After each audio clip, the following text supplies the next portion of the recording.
Anong gusto niyong kainin mamaya pag uwi natin? Ikaw na bahala, anak. Sako. Masaya ako kasama kita ngayon. Ako din, Tay. Alam niyo, wala na akong nararamdamang takot. Pagkasama ko kayo, Tay, lumalakas yung loob ko. Kasi pakiramdam ko po, ligtas na ako. Kaya kahit wala na si Inay, basta magkasama tayo, okay na ako, Tay.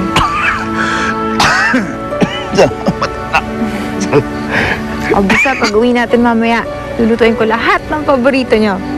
Okay ba yan? Salamat.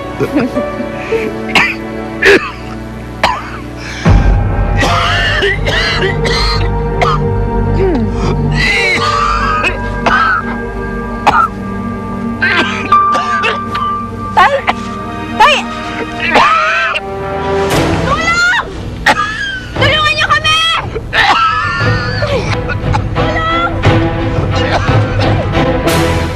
Anong ginagawa mo dito? Hanggang dito ba naman sinusundan mo pa rin ako?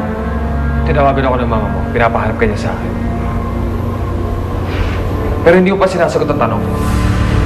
Sino ba lalaking yan? Ako si Dakila, galing sa tribo ng Hamagura. Inakausap pa kita? Ha? Takila? Tribo? Mukha ba ako nakipaglokan sa'yo? Ha? Hoy, umuwi ka na nga. Bakit mo ka pinapauwi?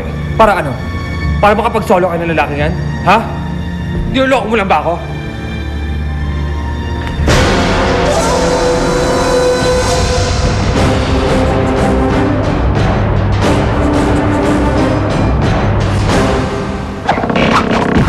Inuubo siya at hindi siya makahinga dahil sa kanyang emphysema. Malala ng karamdaman ni Carlos.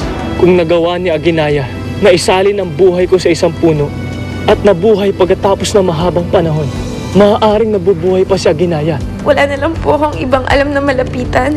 Nasa ospital po ang Itay ngayon eh. Kailangan ko po ng pera.